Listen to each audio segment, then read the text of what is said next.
अपने आपन ना भइल सभे गैर हो गइल, केहू पूछे ना ही खैर सबके बैर हो गइल।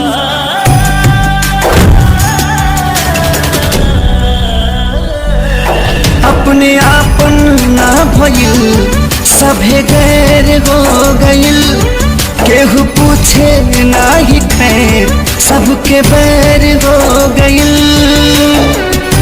दुनिया के मालिक देख के कोनो साजा सबसे पीछा छोड़ा दी, पागले बना दी, पागले बना दी राम जी पागल।